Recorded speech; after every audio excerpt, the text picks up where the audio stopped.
there are audiences. It will show here the number of people watching. So Do this later. let's see. There's our face. There it is. There's our face right now. Cool. Hey guys. So I want to see if there's actually anyone watching this live because it's been so long, and I haven't made any announcements about this this whole interview. So if you're watching this, yes. Hey Richard. You can see a comment here. Cool. That means there's a viewer. That's great. And they slowly come in afterwards. We'll see, but they're pretty nice people, and we can start off the conversation once I make sure everything is okay. But it looks fine. Looks fine. We're in frame, right? Hello, hello. It's just inverted. Okay, cool. So I'm back. I haven't been doing this for a while, so forgive me if I'm kind of stuttering or whatever. Internet speed should be fine, and I hope you can also hear me well. Richard, if you can hear me fine, can you also give me a thumbs up? I seem a little familiar. Okay, so great. Yeah, so today I wanna start off my long doing live stream with an interview of a new friend of mine, Mr. Don. Mr. Don. All right. Thanks. Yeah, he's twice my size, and twice my height. Super big guy, but super friendly, super nice. And I met him in Chiang Mai, Thailand, and also in the co-living space that I'm running right now. So I wanna have a nice conversation with him. I want you guys to also participate, to join us to learn more about what Don is doing in Chiang Mai. So if any time you feel like asking Don a question or me a question, just feel free to come in and comment on it and all that. Yeah. So hey, thanks for doing this. Yeah. Thanks for the invitation. Yes. Why don't you introduce yourself to the Okay. viewers and let people know Yeah. where you're from and what you're doing here? Okay. So yeah, my name is Don Wilder. I'm from the U.S. I've been living in Southeast Asia for over 10 years, coming up on I think 13 years, and it's been great. Like I've had the opportunity to do all kinds of things, but originally I'm from the state of Idaho, inland Northwest, and grew up in a pretty less populated part of the United States, fairly small city, conservative. And then when I was in university, I played basketball at a school in Portland, Oregon, and had the opportunity to travel to Taipei, Taiwan, to play some exhibition games in the summer. And that was my first trip into Asia. It was like 2006, and I loved it. So I just had the plan in my mind at that point to come back to Asia, China, to teach English for a year after I finished my undergrad. And so that's what I did. So I kind of escaped small town, conservative Idaho, and jumped, international, clear around the world. And I lived in China. The first year was 2010, teaching English, and then decided to stay for a number of reasons we can kind of go into. But yeah, like my background in university, I started out as a graphic designer. That was kind of like the direction I was going. I got really good at graphic design when I was in high school. I had a really good teacher, good program, and I kind of just excelled with design. And then thought that was going to be my major as I went into university. And then after the first year, I just couldn't handle it. I'm like, I'm bug-eyed. I'm turning into like a zombie. Can't turn off my mind even when I leave the classroom or whatever. So I realized like I wanted to make a switch in my major. So I kind of left graphic design behind and started studying communication. So at that point, I was like an English communications major, and that took me all the way up to my undergrad degree. So yeah, it made sense when I graduated. I wanted to have experience teaching English as a second language. So I thought, I'll go to China, teach English for a year, and then I'll go back to Portland, Oregon, and go to university. And I was planning to become a professor teaching communications to undergrads. But I realized when I was in China after that first year, some of my friends had already gotten their master's degrees, and they were looking for work. Like it was it was a huge shortage of jobs out there. Even like tenured professors were getting laid off. Mm. And I think it doesn't make sense for me to even go back to do my master's degree, spend more money, and then not have a secure position for employment. So I just decided to stay in China and just kind of invested in learning the language and the culture and seeing what opportunities were there. Yeah. Wow. That's a very interesting story in a sense. Your origin, how you visited Asia for the first time, and how you just decided to stay after a year in China. What does your family or your friends back home think about your decisions? Well, you gotta understand, like my family is a pretty close unit. I've got two older siblings, and then we grew up in a small town. We're always together, like always. Even when my sister got married, my brother got married, we're still coming together multiple times in the week to do dinners or whatever. So when I told everybody, like, hey, I'm jumping on a plane soon, I'm flying to China. At first they didn't believe me. They're like, why would you do that? Like, why would you want to leave, safe little Idaho? You got everything you need here. But for me, I wanted a sense of adventure and just explore. And so my parents weren't supportive. They thought, oh, he's going to go to China. He's going to stay for a couple weeks and kind of get lost in the language and then come back. And I knew that. And no one in my family supported me really going. They didn't understand. They didn't support it. But I knew it was something I wanted to do. And if I didn't do it, I knew I would regret not doing it, right? Because I knew the natural ebb and flow would just be kind of getting sucked into either the family business, which is construction, which I don't like, or some job in the community, which would keep me grounded and kind of go through the projections of where life would take me, where pretty much all my friends are back stateside, which to me was kind of boring. Like I wanted something different with my life. So yeah, I mean, I bought a one-way ticket to China. I didn't even have a job lined up, no communication with schools or whatever, but I just knew there was going to be work because there was all sorts of job boards online that showed different positions teaching. So I'm like, hey, if the worst case scenario is that I don't find a job and I spend like a month in China as a vacation, but I was confident I could land a job, and I did. And so that's what allowed me to really, of course, support myself while I was in China that first year. But I think it's a mindset thing, because knowing when I was going over, like, hey, most people probably wouldn't understand like moving to another country and then wanting to settle down and navigate all these unfamiliar things. But for me, every step of that process was really enjoyable. It was exciting, like walking into a bathroom and as a Westerner, like used to standard toilets, and then seeing the toilets all flat, like on the ground, like how does this even work? Like most people would be upset about that, but I was like, this is really cool. Like how does this work? So did you learn how to crouch? Oh yeah. Can you do it pretty well now? Yeah, I mean, you got to a point too. Even living in Asia, there were certain habits that I started to adopt and prefer over. So I would almost prefer the flat toilets now over regular toilets. Really? Right? And there's even like an actual science behind why squatting when you're doing your business is better. So because it's like the pelvis or something that's actually being opened up, so it's easier, I suppose. That's what they try to convince me.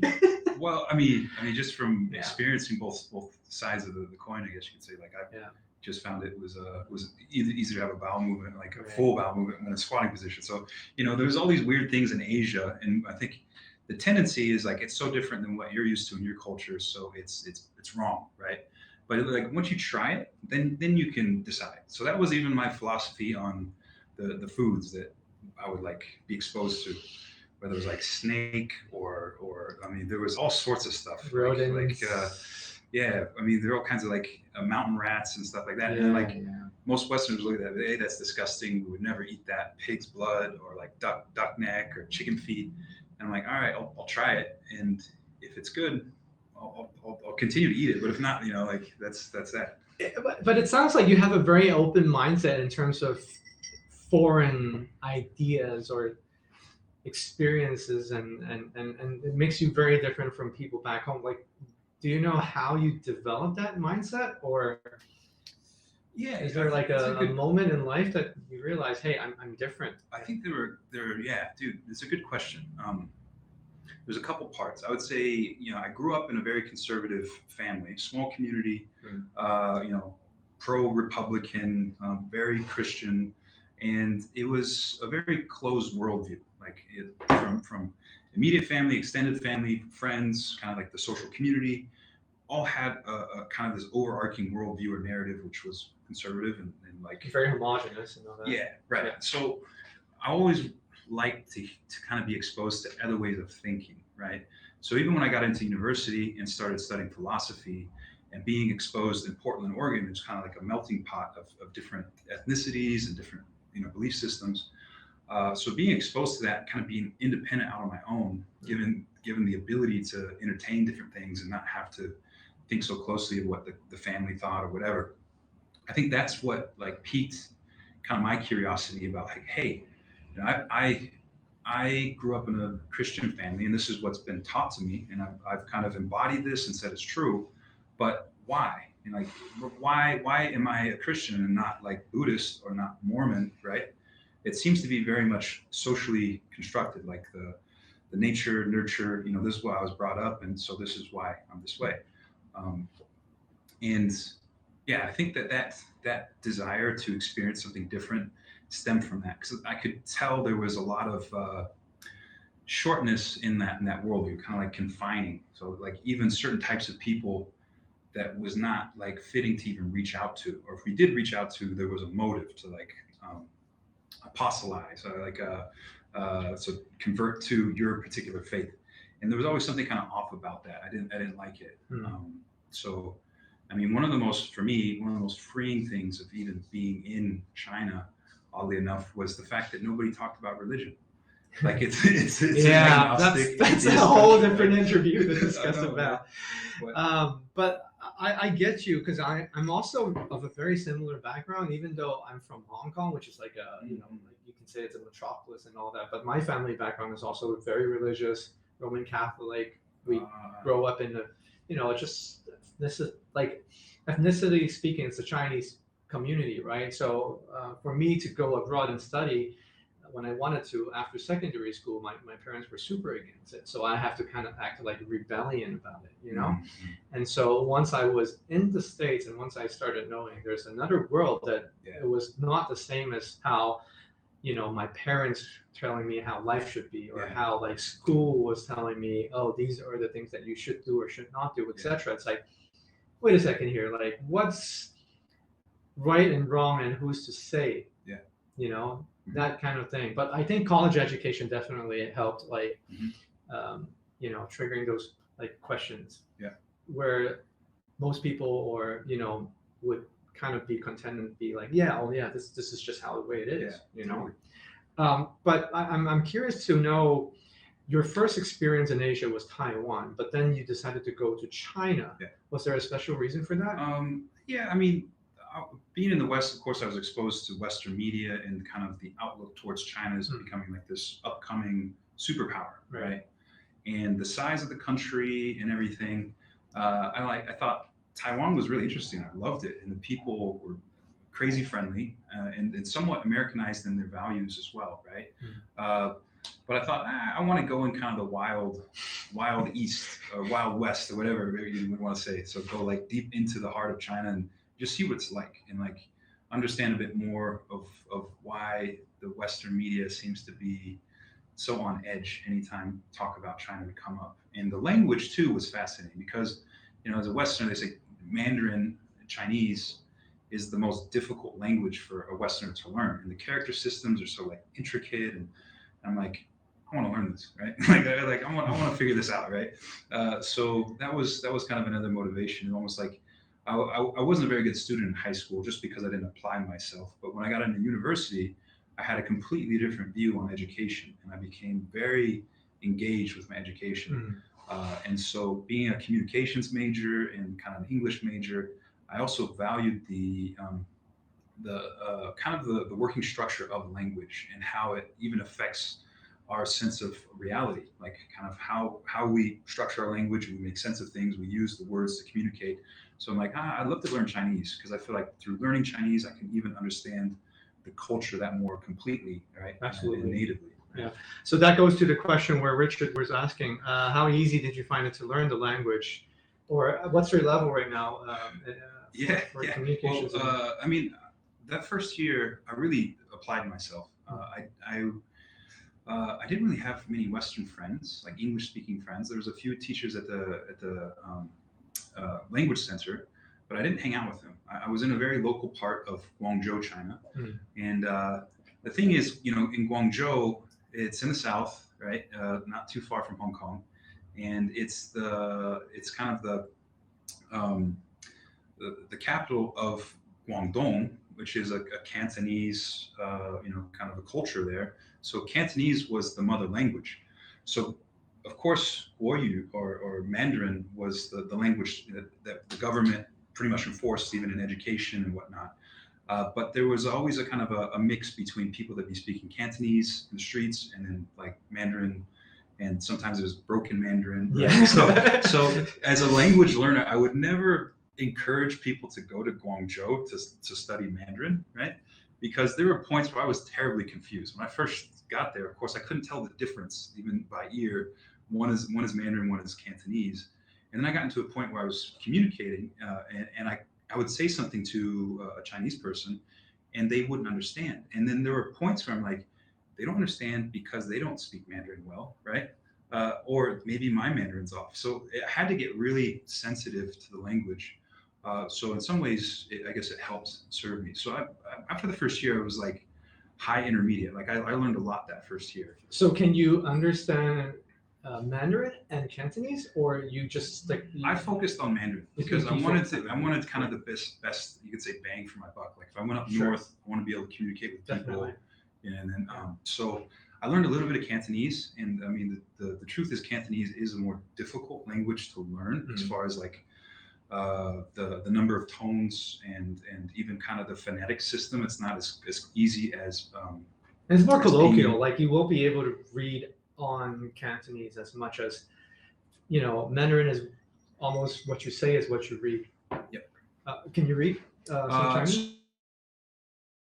So I started out with Pinyin, and then I started learning characters based off it. So like Okay. if I pull out my phone, I can type Chinese through using Pinyin and select the characters. Okay. And so I can read and write quite a bit, but I can't write by hand, right? I see. There's a completely different process in the brain for learning the strokes and the characters.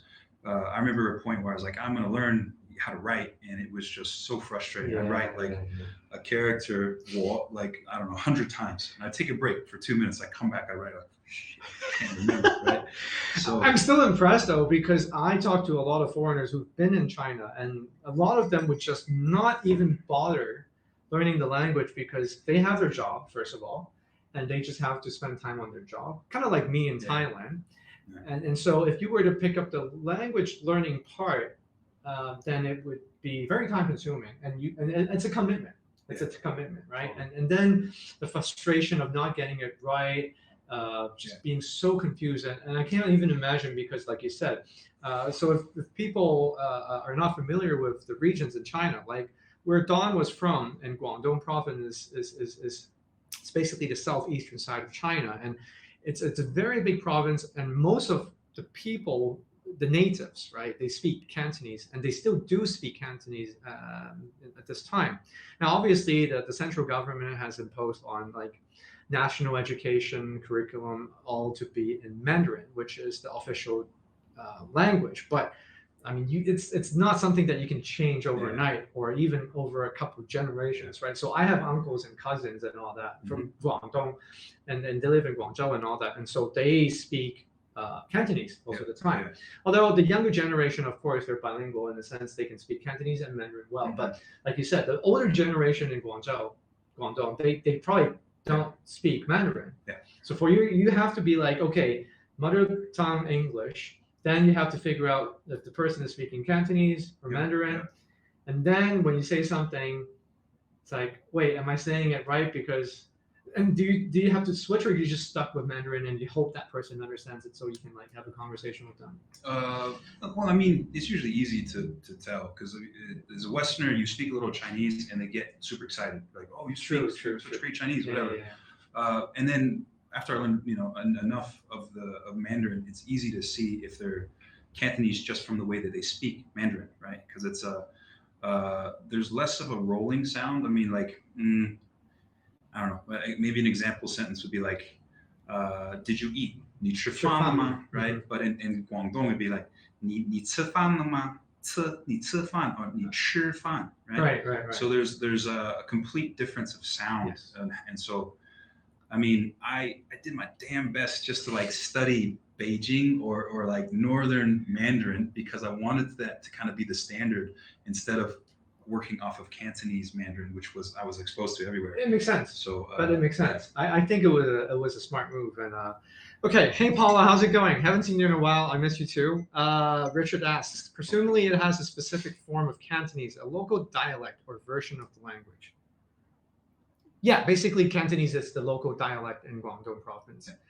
And there's so much to cover.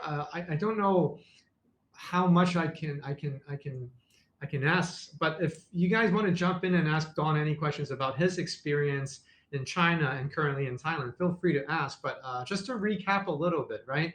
So we're already 20 minutes in, but Don is from Idaho and he has been in Asia for more than 10 years. His previous experience was in China, and now he's based in Chiang Mai, Thailand. Hey, Walter. So we have Richard from UK, Paula's from US. These are the fan base. Yeah, and see. then Awesome. Walter Butlan's, I think he's from UK as well, but I might remember wrong. I'm sorry if I forget where you're from, Walter. Anyway, this is Don, and we're actually at Alt right now, the living space that we started. Yes, US. Thank you. It would be super early in UK anyway. All right, so 10 years in China. I was about 9 years. 9 years. Yeah. Tell me the best experiences.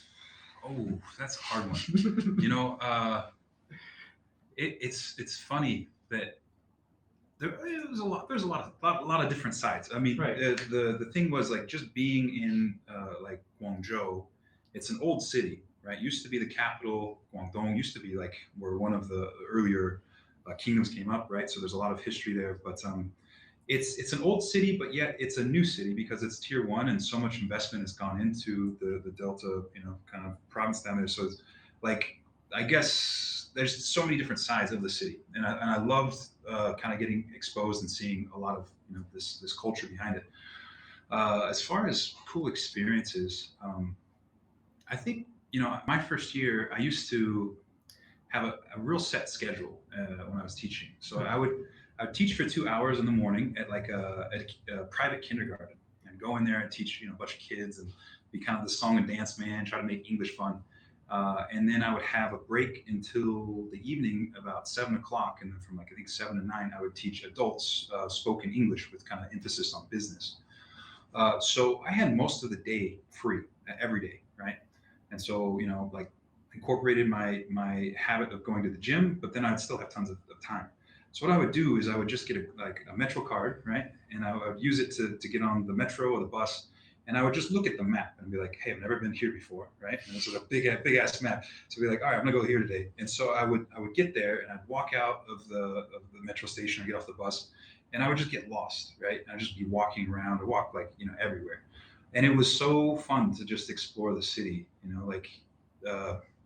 there's so many sides of being in another culture and just kind of seeing the way they live. And for me, that was a highlight because it was almost like a self-exploration, like kind of done away from anyone. Like nobody was connected to it. Just me kind of like doing this exploratory process that first year. And I mean, it sounds simple because it's the culture of that, and it's probably really mundane or boring to people. But for me, being kind of new there and being able to explore it was really exciting. So that was cool. A number of people that I met was just really, really interesting to me. One of my friends from the gym was in manufacturing. He later became a business partner with me. He had a steel injection mold factory. So I remember going with Daniel to visit his factory and just seeing manufacturing up close, right? Like seeing how these gigantic steel molds were made, right? And then seeing kind of these imprints of these different products, and then seeing like a showroom where you'd see all these like he made a lot of plastic injection molds for big corporate companies that would go to find him, create the molds to save a lot of money, and then go to their main manufacturer. But there'd be like the McDonald's Happy Meal toys. There's like every single one of them. So like every single company went to him for that. So that was really cool. Just being able to kind of see even how the manufacturing side of things work. And in Guangzhou, it's big on like textiles as well. So there's a lot of local markets you can just get lost in. Just massive buildings full of sellers. Many of them are connected to factories where they're selling textiles, mostly export and stuff. So it was definitely more like a concrete jungle, but completely different than any of the tier 1 states that I visited in the U.S. So for me, that definitely was a highlight. It's just like Right. so foreign compared to what I was brought up seeing. Walter says, came in for product design talk. We'll get into that shortly. Richard says, did you find your own sense of your identity challenged living in another culture? Feel lost? Oh yeah. That's a good question. I think for me, it felt more like a new chapter, a new beginning, because I came out of university, and especially like after I graduated, I realized, even I wanted to work for a summer just to make a little bit of money before going to China, and it was a struggle. Like I remember applying for all kinds of work and like every different thing, even that didn't apply to like English or communications. So I remember being like really frustrated, even just with the state of the economy in the U.S. at that point. So it was like 2009, and oh yeah, that was right after Lehman. Yep. So I ended up the summer before I went to China, I was working at an old folks apartment complex, vacuuming the hallways, right, cleaning the pool. That was like my job, and so Full time. Yeah, pretty much every day, yeah. And so like I didn't like the work so much, but I'm like, all right, I need the money. I want to save to be able to have some savings when I got to China. But I remember just having this bad taste in my mouth about, like I just graduated from university, I had my undergrad degree, lots of ambition. I felt like, I was intelligent. I was like cum laude in my class. Like, I had a lot of good stuff, and I couldn't even get a damn job, right? And I'm thinking like, the U.S. is messed up. Like, there's got to be something better than this. And so when I got to China, it felt like kind of a new beginning, because even being appreciated for something so basic like speaking English or being from a certain country, right? Like you would talk to someone and like they would ask you where you're from, and you'd say, I'm from America. And they're like, wow, like that was exciting for them. Yeah. And so it was almost like contagious to be able to feed off that, like to be able to speak to someone in English and feel like you're actually giving them a value off of it, right? Like they love to speak and practice their English.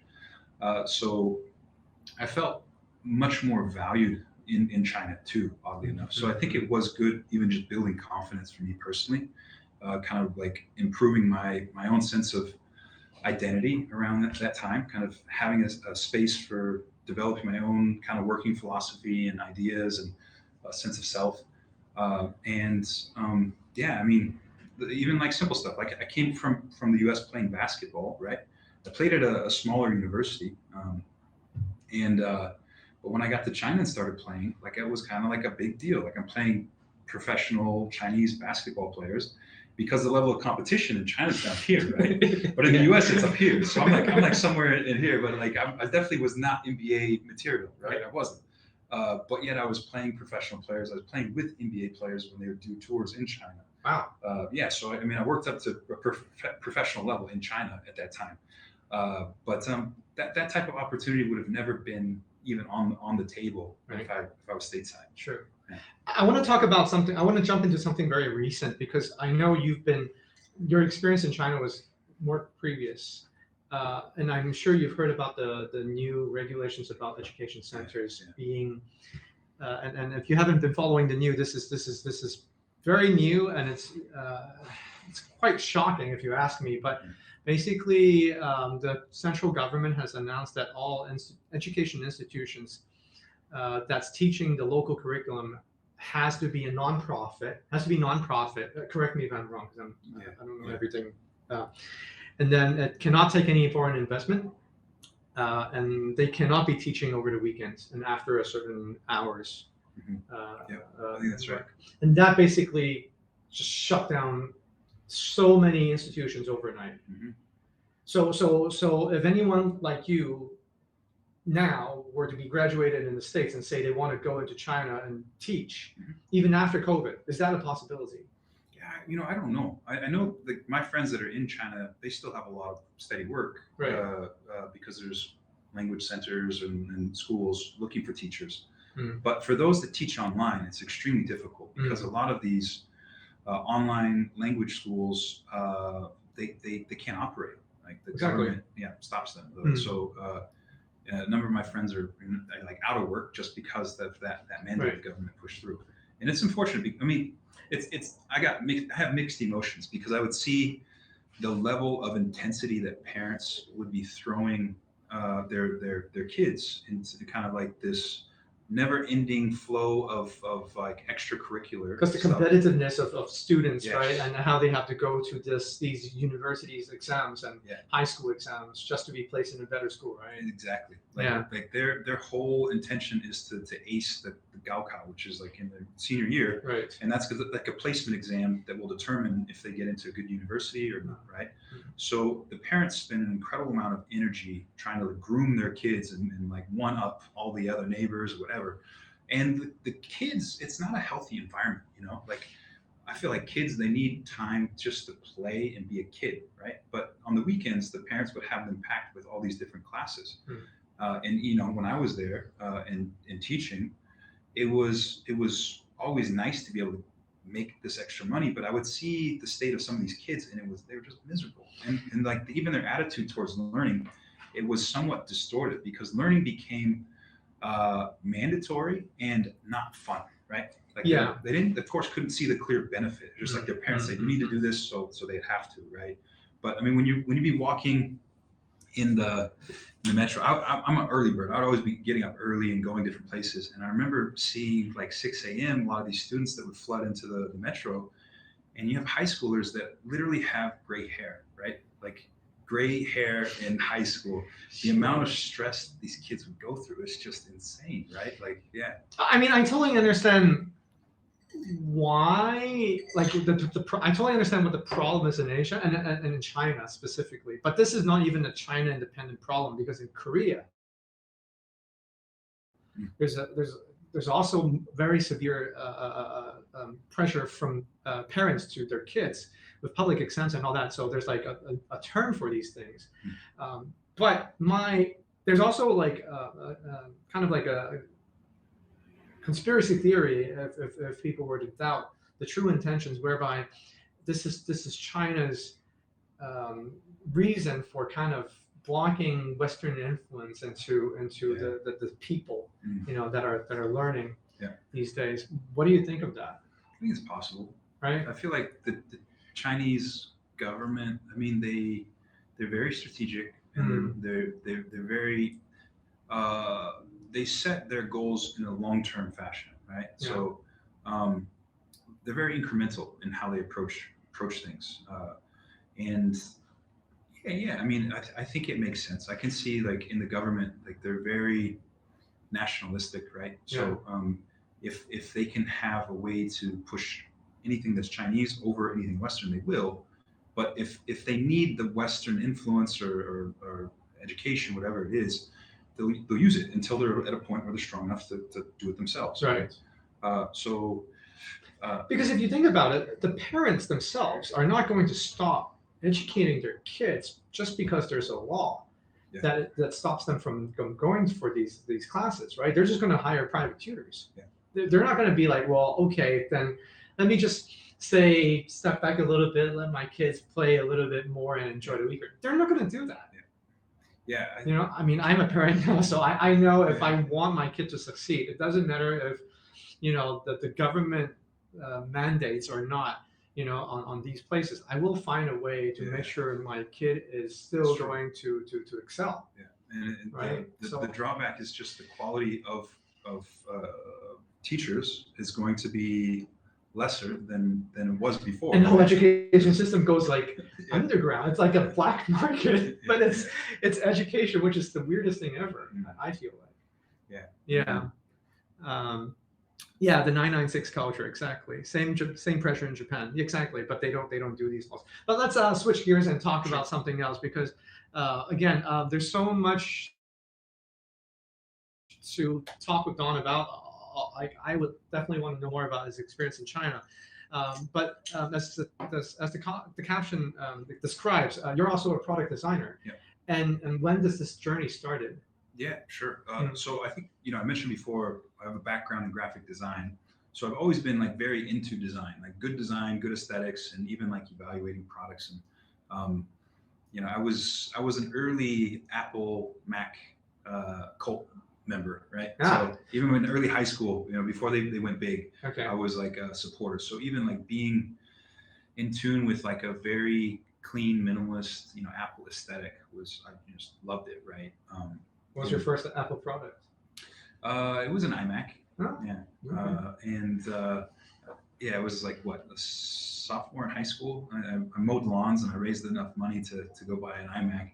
And then of course with Adobe having like the Creative Suite discount for students, I was looking at the Creative Suite on there. So I'll spend a lot of my free time just designing stuff and logos and websites for people in the community.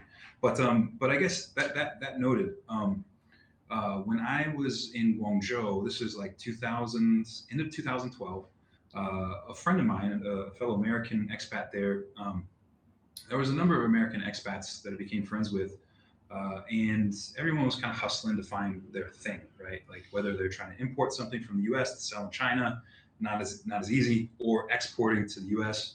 And so a friend found some like off-the-shelf OEM watches, so from the factory directly, put his logo and brand on there, and then took it to Kickstarter.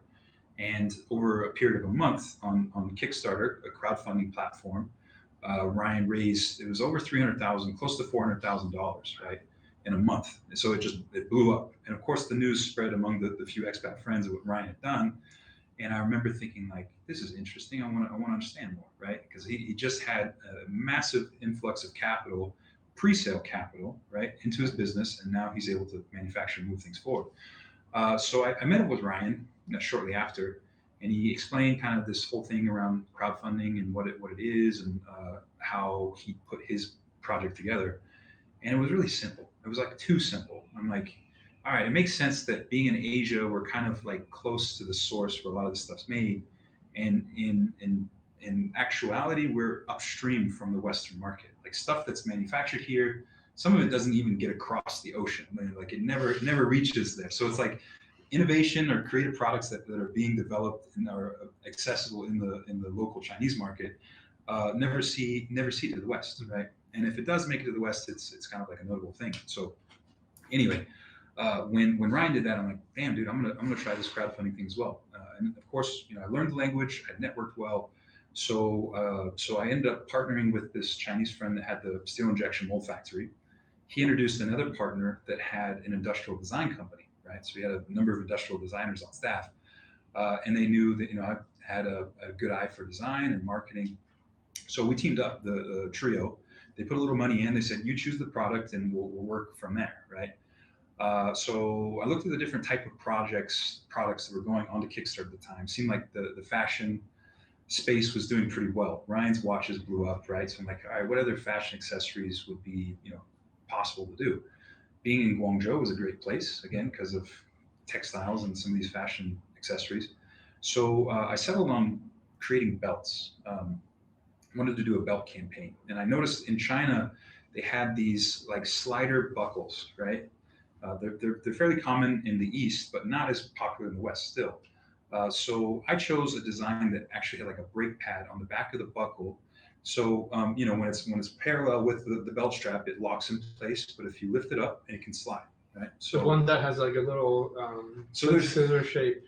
There's the more common ones on the market have like a plastic strip with like these little teeth that click into place, right? Mm-hmm. So mine didn't use that. I chose a buckle that had like an actual brake pad. So so like you lift the belt up and you can slide the belt strap through, but as soon as it snaps in place, it locks, and it's using like an actual brake pad design.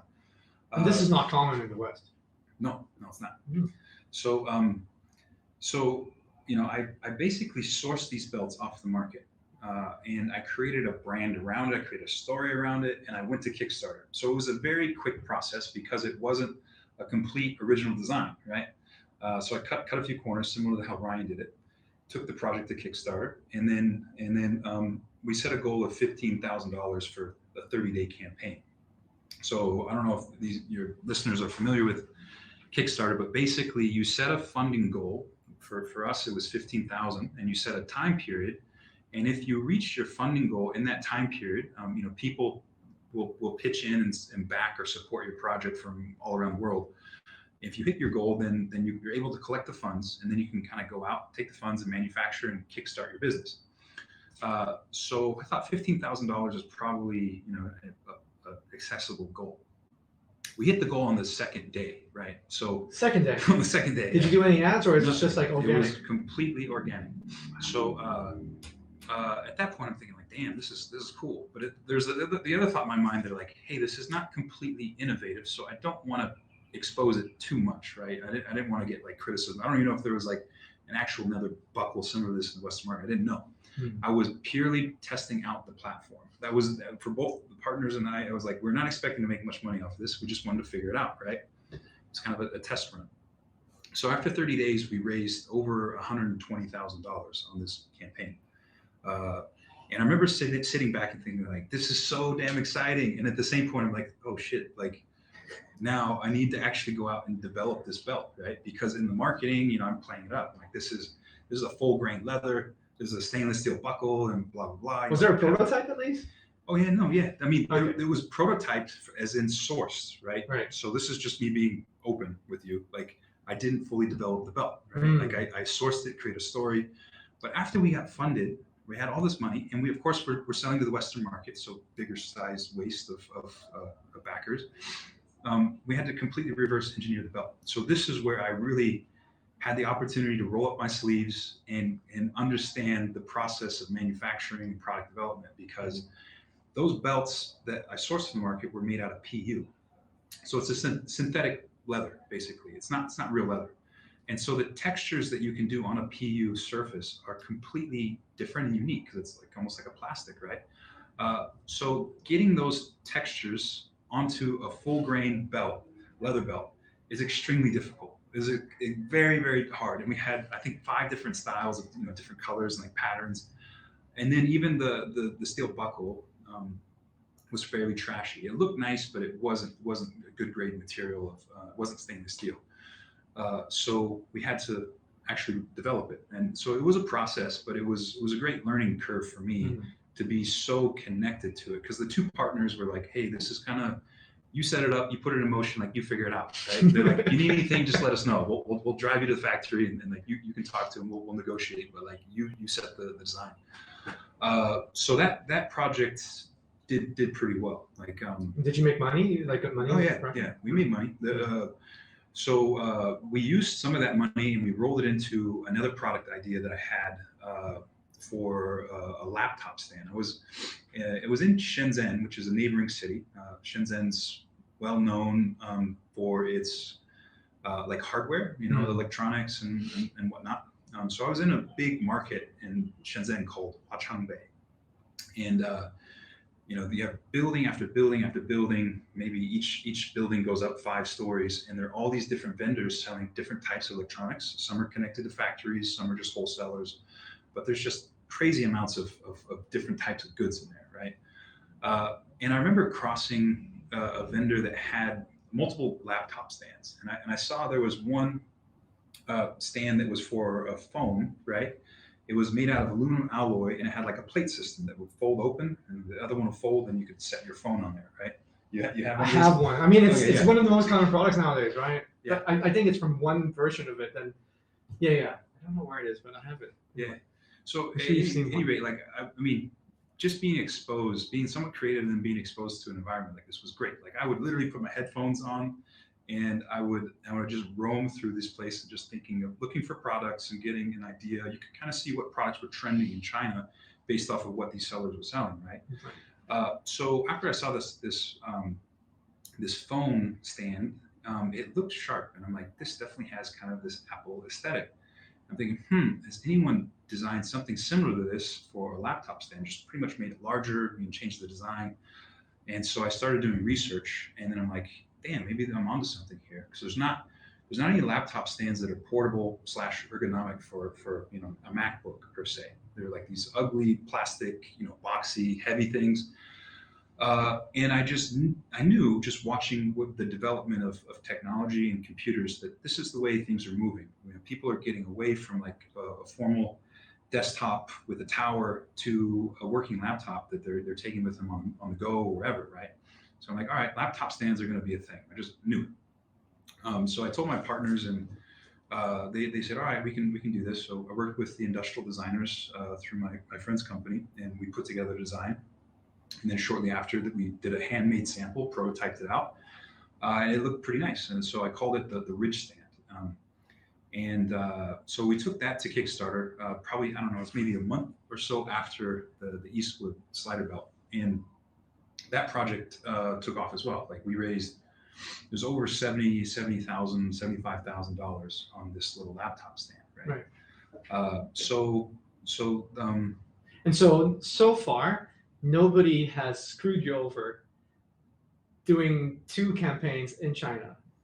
What do you mean? Like, as in, I don't know about you guys, but I constantly hear stories about a foreigner going into China, finding a Chinese partner, going into a manufacturer, putting some money down, and then later on they either take your money or they give you a faulty product, or some fuck up happens, and it's just like, No, definitely. I mean, I've had multiple business ventures that went south with Chinese partners. Even that first partnership with these two friends, right? It didn't work out. Like I saw our business direction was misaligned, and there was some of the ways the funds from the campaign were used that I didn't support, and I didn't have much control. Like these guys pretty much had the control of the financing and everything. And I were like, hey, like this isn't gonna work. So we went different ways. But no, I mean the second I did a second laptop stand campaign with a larger manufacturer, because they brought me on originally just to do some consulting to like product development, and so I helped them develop like a second generation stand of the first one, because after I parted from the partners, they did their thing with the stand, and like I was just kind of on my own. So I knew that there were some improvements that I could make on the stand design. The partners wouldn't listen, which was part of the reason there was tension in that partnership. So I said, hey, like I really want to develop a new stand. I want to implement these changes. And so I did, right? Consulting for this larger company. They had multiple factories, over 100 some staff. I created a second version of this laptop stand. I called it the Apex stand. And again, took it to Kickstarter. It was a low budget. Like we put a little bit of money into ads, and the campaign blew up. Like that campaign raised over 420,000. Like wow. in a period of, I think it was like 40 days. And so the CEO of the company that hired me, she didn't think it was going to be a thing. She's like, Chinese people would not pay. I think we had it at $70, right, for a laptop. Pay 7 renminbi. Yeah, 70 renminbi. Yeah, exactly. Right? Like it was just so foreign to them that the Westerners be willing to pay that. And I'm like, you know how much a MacBook costs, right? Like so, this is a MacBook. He's calling you guys a sucker, basically. Well, the thing was, I mean, she didn't fully support, but she's like, all right, this is kind of a test for her. So she let me do my thing. And when it blew up, she's like, you're now the goose that lays the golden egg, and I'm going to partner with you, right? So I said, okay, like the partnership moved pretty fast, but basically her offer to me was, hey, like this product is really unique. Let's partner. You become a small partner. You have full rights and control over this product, and I want you to develop more products in this new brand that we'll create. And you take it over, and I'll support however I need to support. So it sounded good.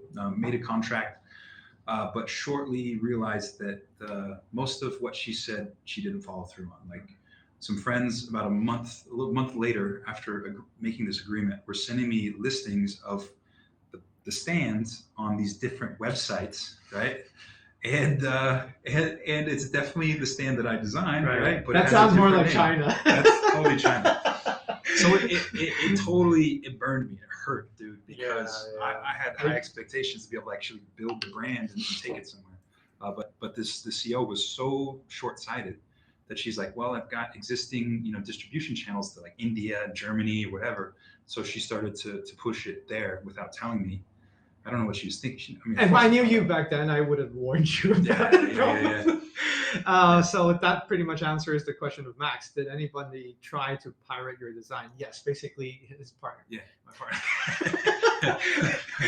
It was so frustrating. Even the whole time in China doing product development, and I did some consulting, which we talked about, is oftentimes the outlook of these partners and clients was so short-sighted. Yes. They'd rather make like $10 tomorrow than making $1,000 by waiting a month, right? It's like they just wanted money now, and they will cut contracts, they'll do whatever to make money. I think this is something that I do want to pitch in a little bit. I think the cultural values of business cycles are very different when it comes to how business owners behave in the East and the West.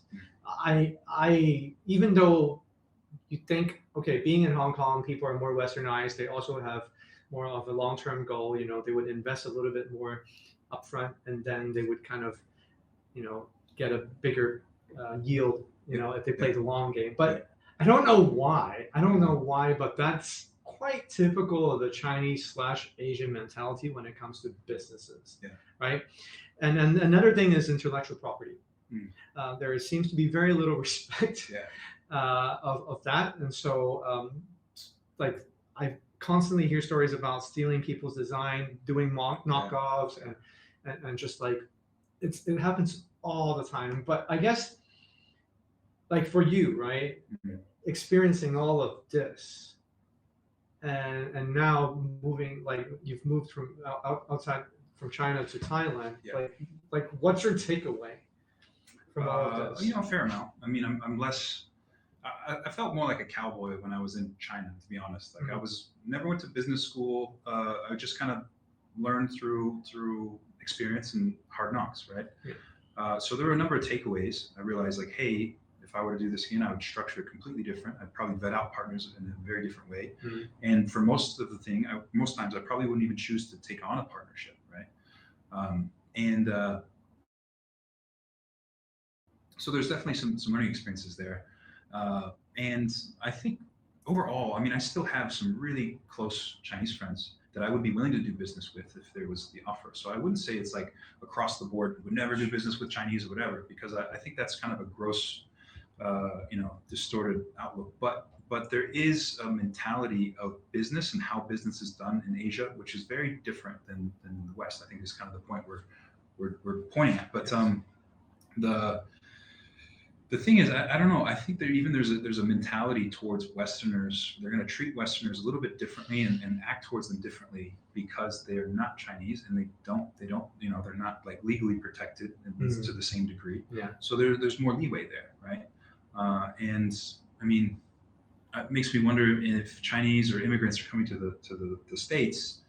They're definitely getting taken advantage of, right? If all these Hispanics are coming into California and they're working at a quarter of the cost or a fifth of the cost of what a normal employee would. So I think there's always going to be people that will look to take advantage for their own benefit, but that doesn't say that that's all the people out there, right? Sure, definitely. I mean, I know Chinese people who are very honorable. They treat people quite nice, I would say. But you would have to be careful. I mean, if I were to advise, any foreigners going into China just to do business with no trusted partnership, it's tricky. It's tricky. Richard is saying America had the same disregard for European intellectual property in the 19th century. Yeah. And so did the Japanese. I think anytime there's an industrial boom, there's this craziness that happens in the markets. So I mean, I also wonder hey, we're not manufacturing has mostly been outsourced from the U.S. But let's suppose that it was still a huge thing to manufacture in the U.S. Very accessible, very easy to create.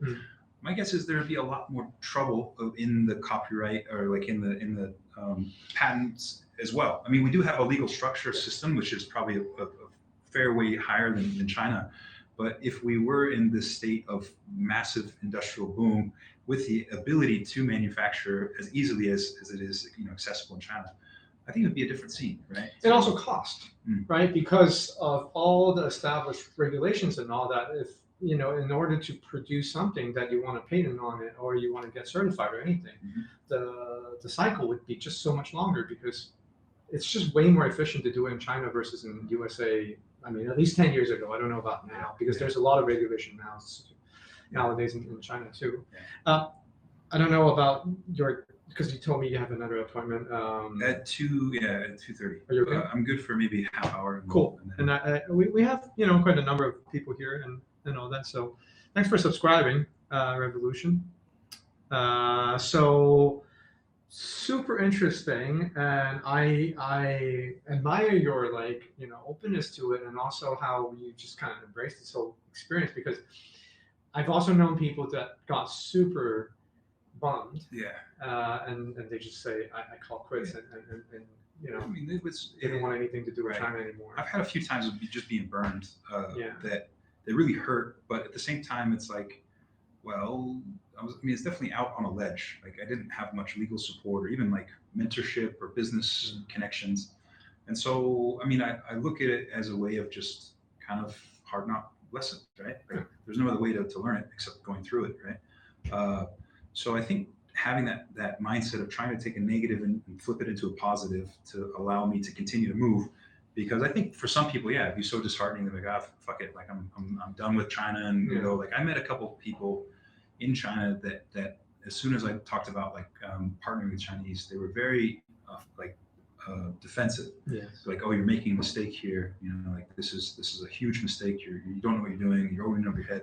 And then they would tell me about their experience, and they became one guy in particular I just remember him being like one of the most cranky, bitter people that I had met. He was an American. He'd been in China for a long time, right? And he had some invention that was knocked off by a girlfriend that took it to investors in Hong Kong, and they manufactured it, and he went past him. He missed out on all his money, right?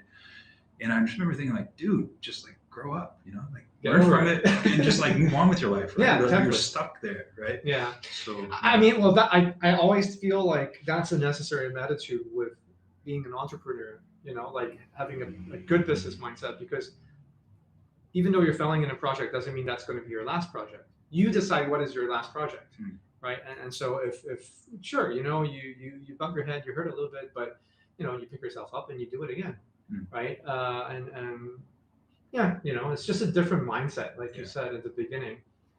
So why are you in Thailand now? Like, what got you over here? After that experience with the larger manufacturer that the lady kind of undercut the agreement, I decided I was tired of being in Guangzhou, and I wanted to even change the business model. So I switched away from trying to do, build a brand with a partner. I'm like, all right, I just want to do consulting. I had at that time a lot of people friends, spreading the word to their friends of how this whole crowdfunding thing worked and what I had done. So there were companies reaching out to me that said, hey, we've got this widget, like, could we crowdfund this? And if so, could you help us? So I had all these offers to do consulting for mostly Chinese hardware companies, and majority of them were coming out of Shenzhen, right? So instead of like making these weekly trips down there, I just had a couple staff, and I said, hey, let's just move the business down there. And they're young, like university grads. So they said, all right, let's do it. So we moved down to Shenzhen and to like one of the upcoming financial districts called Nanshan, right across from the Hong Kong border there. And we set up shop, set up a company, and then I just started doing consulting it was about close to 2 years. So I worked with just a number of Chinese hardware companies and helped them set up their branding, and then like how to pitch it on crowdfunding, kind of did A to Z management for this.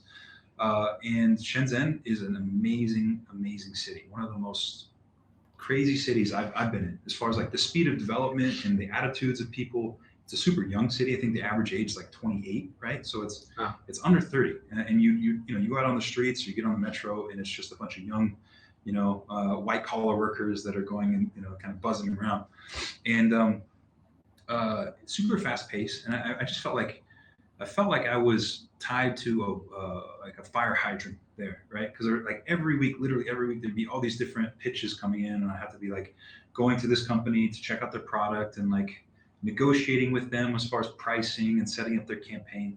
And then a lot of the work I was doing myself. Like originally, I looked for investment. Didn't had a couple investors just decide they didn't want to be a part of like a Western related business, and so I bootstrapped it. And bootstrapping required me to do a lot of the work on my own, and that led to me over time just kind of getting burnt out.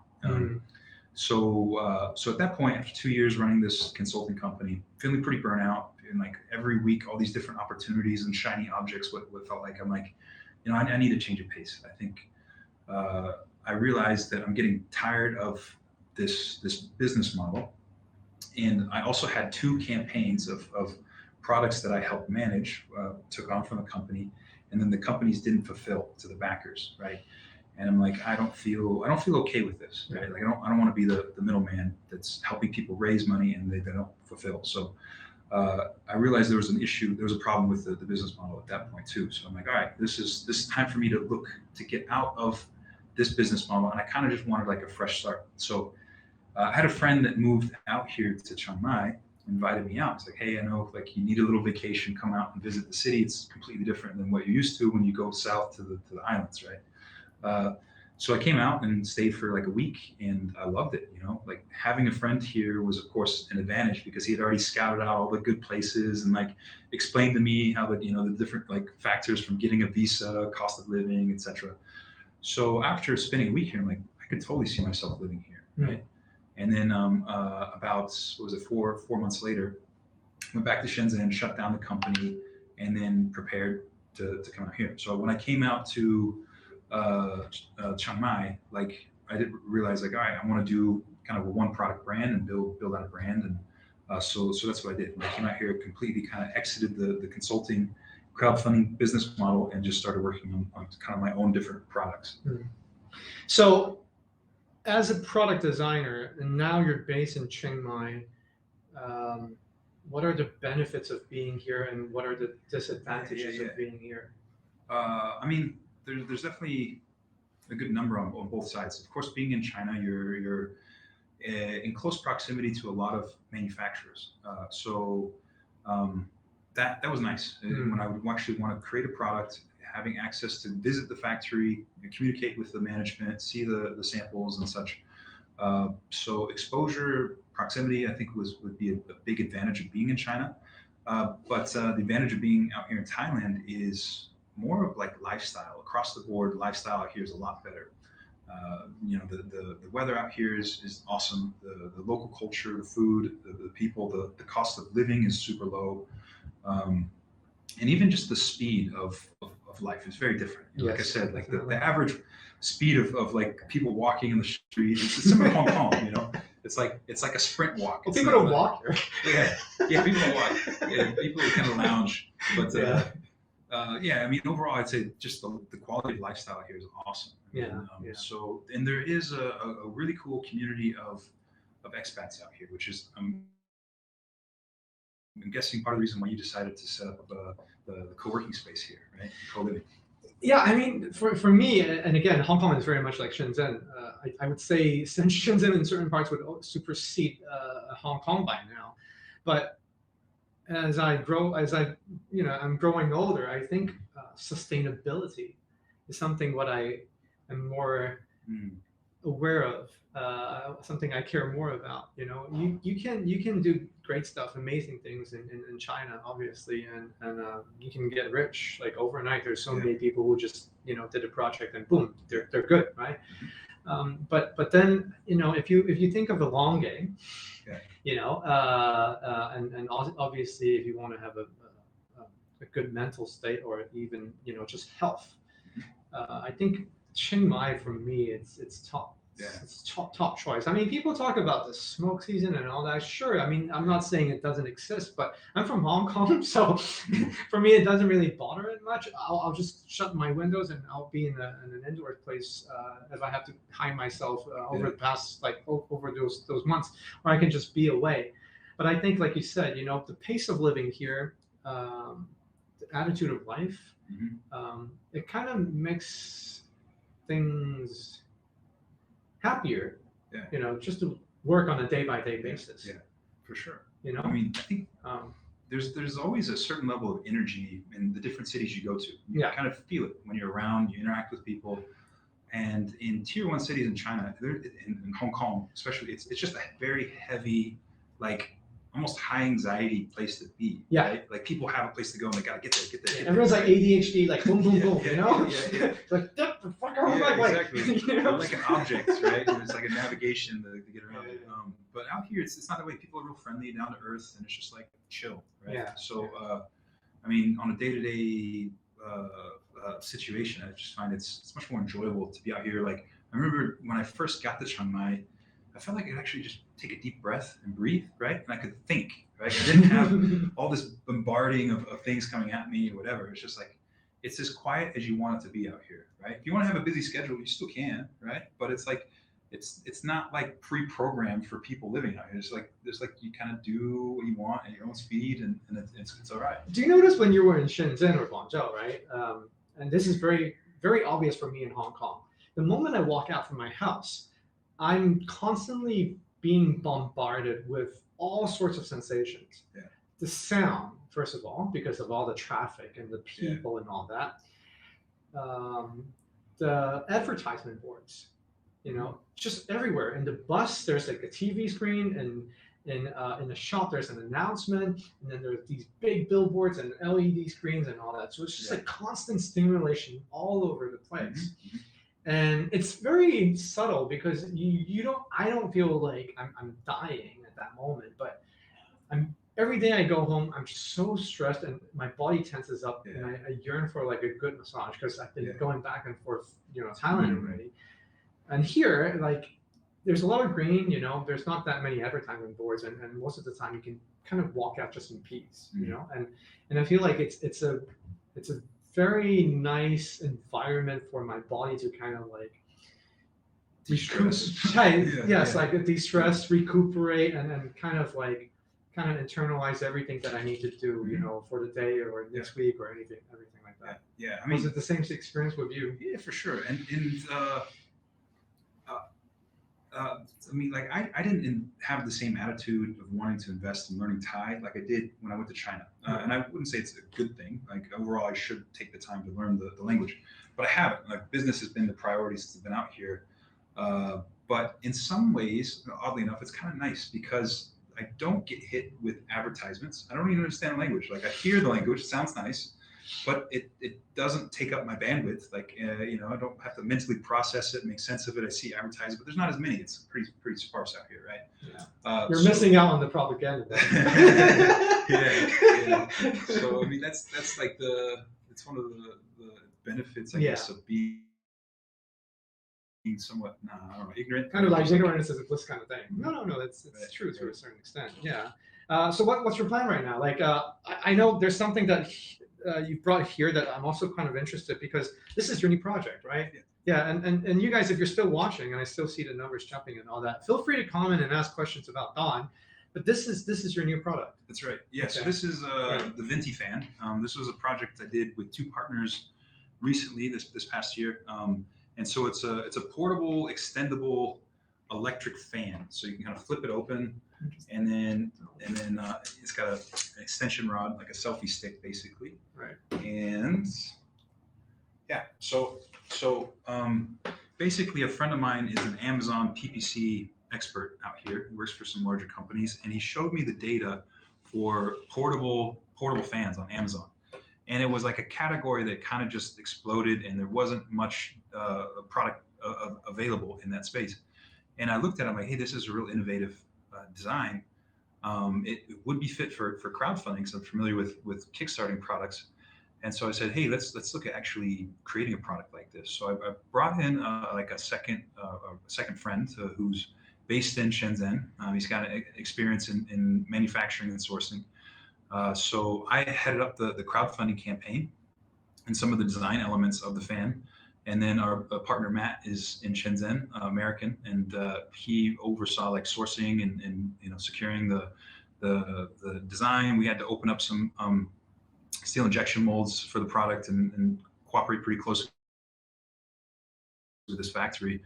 And then Tom is the friend out here in Chiang Mai that brought the idea to me, and he's going to be overseeing Amazon. So it's kind of a, as I was mentioning to you the other day, it's a like a legitimate case study for me, because it's the direction I want to go now that I'm out here. It's basically data-driven design of the products that I develop. So instead of like coming up with an idea like, hey, I think this is a good idea, doing a little bit of research and then just like running with it, actually spending more time in analyzing the data online to see, is this a viable product, right? And what does the data show? And I don't know if people are too familiar, but there's some third-party apps that look in the back end of Amazon. So you can really get a lot of great data from Amazon to see, product potential in these different spaces, the search volume around keywords, and then seeing the products that are available, the volume of sales of these different listings that the sellers have, the number of stock. There's tons of stuff, and then you can scrape and export the reviews, so you can quickly see like what are all the 1-star reviews for these different competitor products, and see like, oh, for the fan, that the neck always breaks, or the motor's too loud, or like battery's not long enough. Yeah. So that's what we kind of did, is we scraped and we evaluated, we looked at the space, and we're like, all right, we're going to build a better fan in this space, and we know that it's got a safe landing on Amazon because we can see the market demand clearly. So I took that data with the support of my friend and applied what I know in the crowdfunding space for launching original design products, because crowdfunding is a nice, safe step into the market, because you're able to get proof and market demand up front without guessing. Like the old way of product manufacturing was like, hey, I think this is a viable space. Let's take out either a loan from the bank or self-fund it, or get funds from family or whatever, and then do a full production, take the production to market, and see how it does. Yeah. So there's tons of risk there, right? Because if it doesn't work out, then you're pretty much up a creek. So with crowdfunding, you develop a prototype, you create your marketing, and you have your manufacturing plan, and then set your campaign. If you reach your funding goal, which is kind of like the base of allowing you to move forward, then you push it out and get it manufactured. But there's additional benefits with crowdfunding, because first you're able to test the market, see what the demand is, but you're also able to get valuable feedback from these potential future customers. Say like, hey, we love the design, but we'd love to see it in a red color, or if the remote could actually like turn on, whatever it is, we can get feedback before you're moving into manufacturing. Right. So that adds into being able to build out better products, and then be able to kind of show and mitigate risk as you move into the market. And you're taking pre-sales, so that cash is up front to allow you to manufacture without going to a bank to have to set up a loan and have all this overhead risk. So that's kind of the process of what I'm interested in continuing to do, is continue to innovate and develop hardware products, but with a data-driven mindset and kind of a process behind it. I think it's a super smart strategy, and because you already have experience in the crowdfunding space, you definitely have an advantage over other players, in the new product design world. Is this available right now in a campaign, or like what's the timeline of this crowdfunding project? We did over 1,500 units on Kickstarter, about 1,000 backers. Wow. And then we have inventory that's on its way to Amazon. So it's probably a couple weeks out before it gets checked into the Amazon warehouse. And then we've pretty much been working through setting up a listing, and then we'll do a launch. So probably in the next, shipping timelines are crazy right now. Like all these logistics companies are backed up, and even like charging a lot more too. Yeah. Shipping costs has somehow increased so much these days. So our goods should have been there like at least 3 weeks ago, but they're still being processed, and they're stuck in I think most are stuck in customs in the States. The time to clear customs too, it's ridiculous right now. Right. But yeah, within the month we'll be up on Amazon, and so we have two colors of the fan, in black and white. Okay. And retail is $79, and it comes with a nice like EVA carry case, and so kind of allows it to be portable.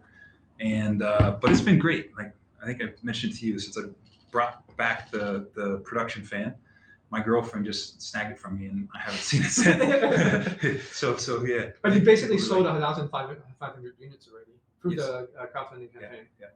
And was that up to your target, or that was beyond?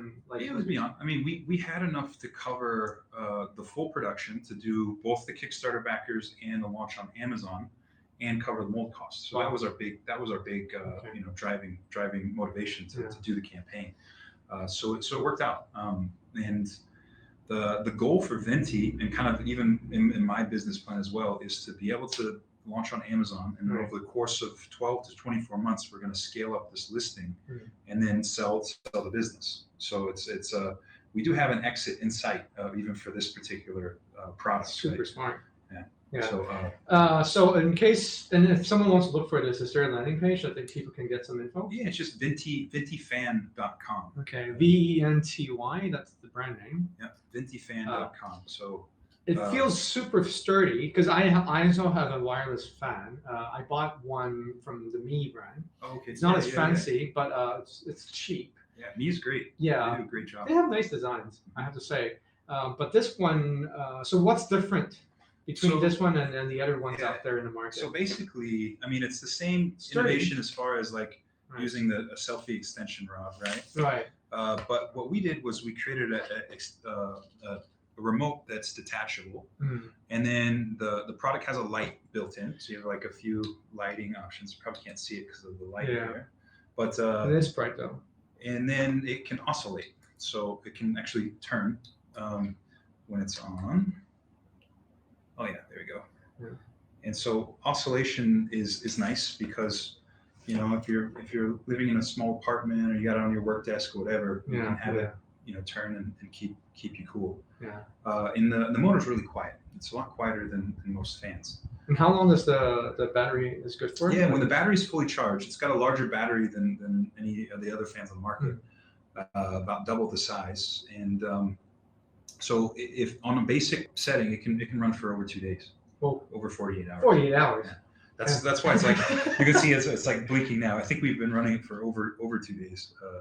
My girlfriend just leaves it on at night, and, but yeah, so it's a pretty powerful battery. It doubles as a power bank as well. You got Type C and a USB port in the back, so you can charge your phone or iPad or whatever it is off of the fan as well. So this is the remote for it.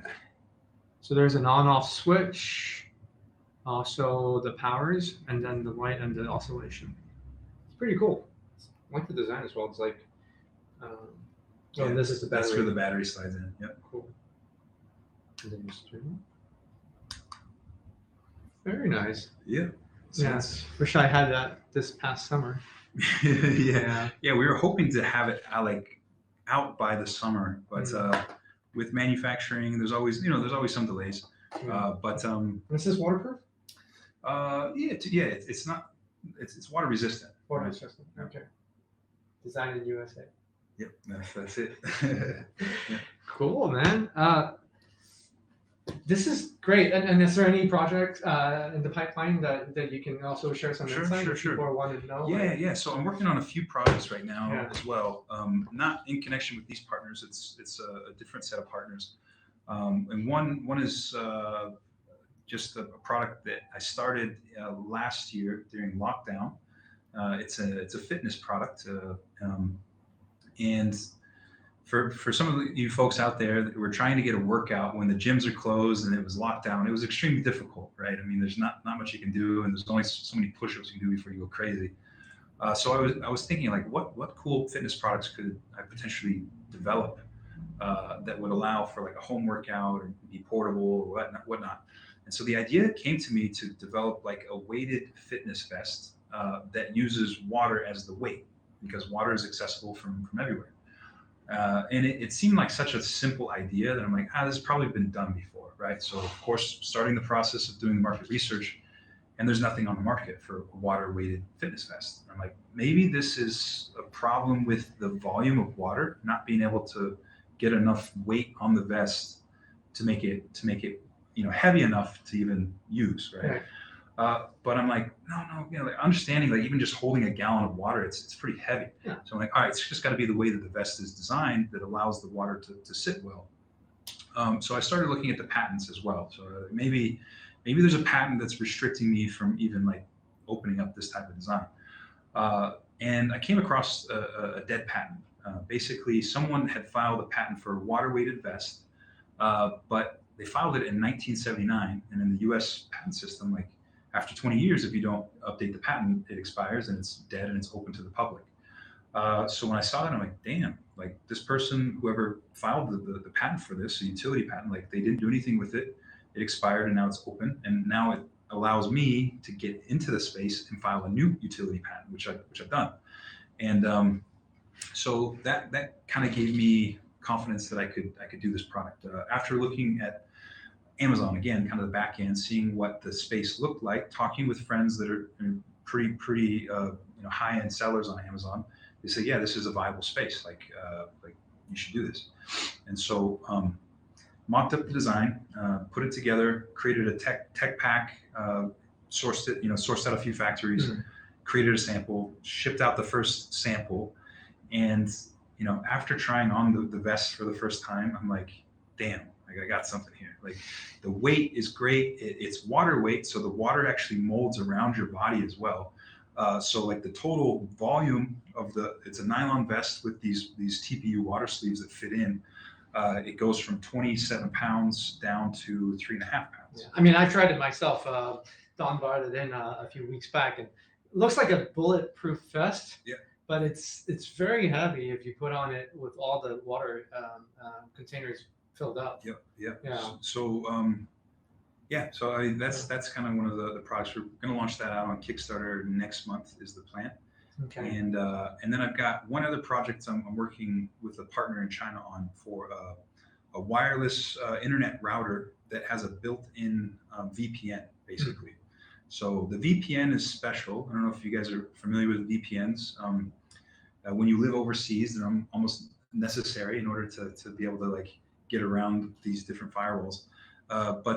So the DVPN, the VPN is decentralized. So it's not going through any central entity, but instead it uses blockchain technology, and it has a node network. So your router is basically a node in the network by default. So there's some cool factors about that. It's even connected to crypto, right? Because there's something in blockchain where you have called proof of bandwidth. So if your router is running at its basic setting, you're not using all of the bandwidth available from your internet provider. You can actually push that unused bandwidth into the network, where someone who's willing to pay for it can buy it from you with this DVPN crypto, and increase the speed of their bandwidth, right? So it allows users to monetize their router by just letting it run, right? So there's a couple innovations. One is it's a plug-and-play option for an internet router, which there's not really much on the market for right now. So just to give an example, like I bring in it's called Indigenous, bring in the Indigenous router, plug it in. Now everyone in the co-working space has an encrypted VPN, so they're protected. And even if it's in your home, you've got all these IoT devices like Alexa or whatever it is, right? Most of these are open to be hacked, right? But with an encrypted DVPN, it adds another level of protection around your IoT devices. And that doesn't slow down the internet speed. It doesn't slow down the internet, no. So wow. It will always prioritize your bandwidth over anything else. Okay. And of course, you have the option to decrease it or increase it. So there's settings on there. But we're still out. We switched manufacturers. And so we're pivoting to a larger manufacturer now that has more options for us. So we're probably about a month out before we have products ready to promote. But we've had such a crazy demand in this space, like because it is crypto, and the crypto community is very hot on anything. Like there's a massive amount of FOMO in this space, like fear of missing out, right? Like a YouTube influencer will just mention the product. Like we had one YouTuber that's he's got 50,000 subs, right? So he did a little video on like our product and talking about what we're gonna be developing and whatever. And literally, dude, like in the next 3 days, we had over 4,000 people sign up on our landing page. Wow. So I've never had a demand like that before, right? It was just like everybody wants it, right? So we even made a small offer to like a beta testing ambassador community, and we set up on Telegram, and like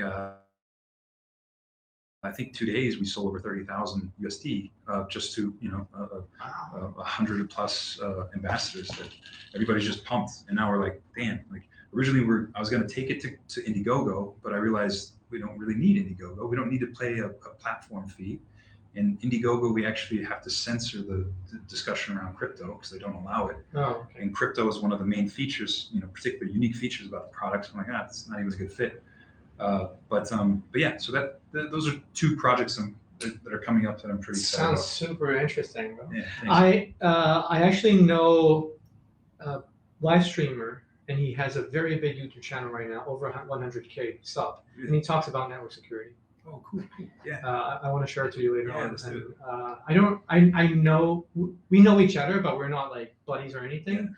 But if you need sure, an introduction, that'd be great. More than happy. Yeah, so that's the plan now. Is we're going to do basically a few soft launches in collaboration with YouTubers, right? Because YouTube is a pretty strong place where people are getting information about crypto. You guys might know of him. Remember Rob, right?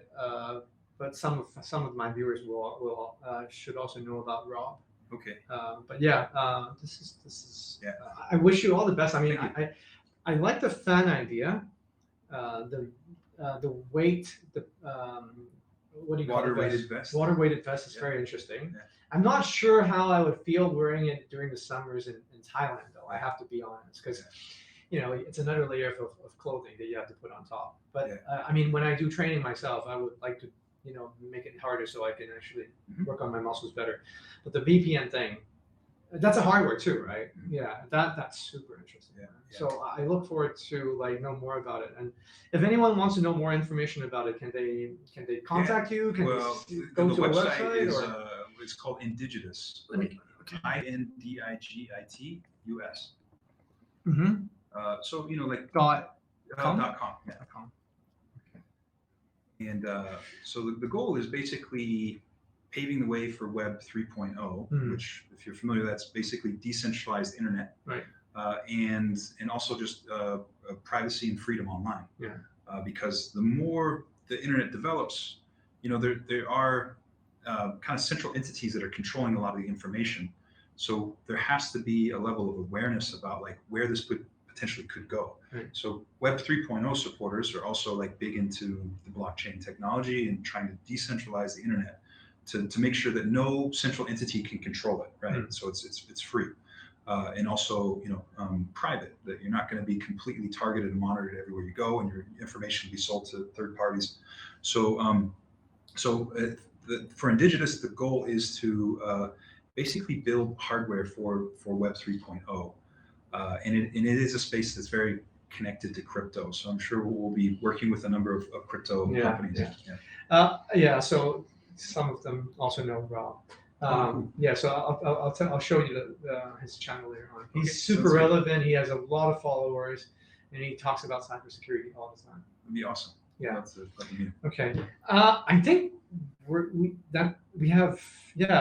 this is the time we have only. Sure. You have to run off, and we've talked for almost an hour and a half. Sounds good, man. I've enjoyed the conversation. I'm always around, so if you do want to do something else later on, feel free to. This is great. So guys, I can't promise, but I really hope that I can do more of these whole interviews on a regular basis, because now that the co-living, co-working operation is kicking off and it's kind of running quite smoothly, then I really want to focus on more doing these live streams and doing more content. So thank you for the tips, Walter. Thank you. And if you guys are in Twitter or YouTube or Haps, you know where to find me. I also have an Instagram account, John M. Ho.